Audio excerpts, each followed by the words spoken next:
लगभग घर आउन लागेछु म। यहाँ पनि चरा कराइरहेछ। यति चरा हुन्छ यहाँ, यति चरा हुन्छ। जाने छ त्यहाँ चरा। अलिकति अजिबै देखिरहेको छ मेरो खल्तीमा अलि ठुलो सामान राखेको छु। खल्तीमा के बोकेर ल्याइरहेछ भनेर। मेरो दिदीको बर्थडे थियो कि अस्ति, अनि केक ल्याइदिएको रहेछ साथीले टिफिन टाइममा। अनि टिफिन टाइम पछि क्लास जाने बेलामा चाहिँ अनि त्यो बक्सा लिएर जानुपर्छ नि त। अनि मैले जिस्काइदिएको थिएँ कि अब तिमीलाई सबैले क्लासभित्र बमै लिएर आयो भनेर भन्छ भनेर। अनि ला भनिरहेको थिएँ। आफै बनाउन आउँदो रहेछ मेरो दिदीको साथीलाई केक।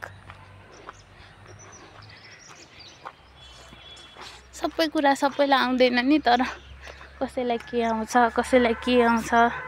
सबैले एउटै काम गर्ने भए भए त कस्तो हुन्थ्यो होला है, धेरै गाह्रो हुन्थ्यो होला। तर मान्छेले भन्छ नि यस्तो के अरे जस्तै त्यो कन्सेप्ट छ नि। मतलब मलाई फेरि मान्छेको अगाडि बोल्न कस्तो लाग्छ कि भर्खर एउटा आन्टी हुनुहुन्थ्यो, त्यो कन्सेप्ट छ नि। मतलब अलिकति अर्कै फिल्डमा लागेको मान्छेले चाहिँ आम्दानी त्यति राम्रो नगर्ने भनेर। तर त्यसो हुँदैन। त्यो उसमा नि देखाइरहेको हुन्छ नि नेपाली न्युज च्यानलमा। पहिला मम्मीले देखाउनुहुन्थ्यो क्या, आफ्नै त्यो घरमा त्यो गाईहरू पालेर अनि यस्तो के पोल्ट्रीहरू गरेर कति लाखौँ कमाइरहेको हुन्छ नि। अनि त्यही भएर मान्छेको सोच हुन्छ होइन। कसैको बिजनेसतिर माइन्ड हुन्छ, कसैको केतिर माइन्ड हुन्छ। मेरो साथीहरू गइरहेछ क्लास, तर मेरो आज अलि ढिलो जाने छ। त्यही भएर घुम्दै आइरहेछु म।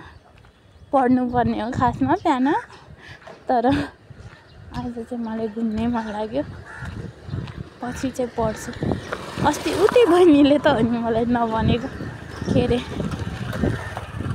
टाढाबाट त बुझिँदैन होला नि, तर आफ्नै सुरमा हुन्छ नि त, नसुने पनि हुनसक्छ।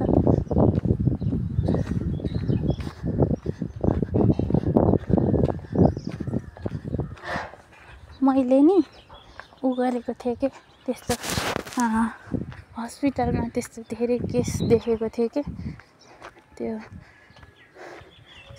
चुरोटहरू रक्सीहरू खाएर आएको चाहिँ धेरै केस हुँदो रहेछ क्या। त्यही पनि मान्छेहरू खाँदो रहेछन्। बानी हुन्छ नि त सबैको।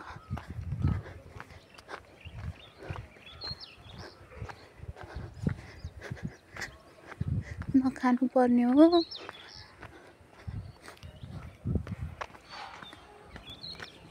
आजकल धेरै फोहोर हुन थालेछ। नभए पहिला यति फोहोर थिएन। त्यो भएर होला कि फेस्टिभल थियो नि त 2 दिन अगाडि, अनि मान्छेले जताततै खाएर फालेछ। भाइहरू क्लास गइरहेछ, बाई भन्यो भने इग्नोर गर्देला फेरि।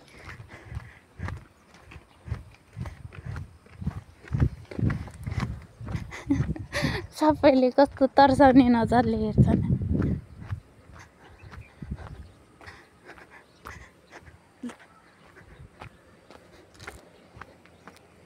अब कसैलाई नि अब यस्तो अगाडि यस्तो क्यामेरा लिएर गयो भने त जो नि तर्साउने नजरले हेरिहाल्छ नि। मेरै गल्ती हो। माथिसम्म जाने मसँग जाम, तर म धेरै बोल्दिनँ है। उता बास्केटबल नि छ, तर बास्केटबल छैन ल। सार्केस्टिक। बास्केटबल हाल्ने छ, बास्केटबल छैन। एज युजुअल हाम्रो फुलहरू। जाम है मसँग माथि साथीहरू। Bye by.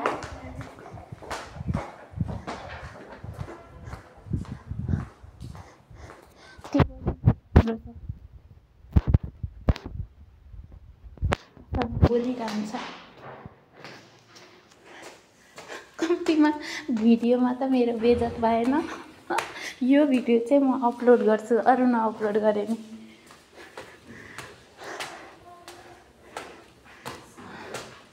अब आधी घन्टा वर्कआउट गर्छु अनि जान्छु।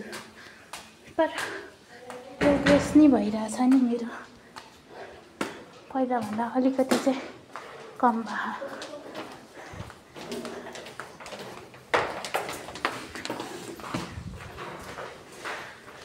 Hi Emma, welcome. Bye bye everybody, bye.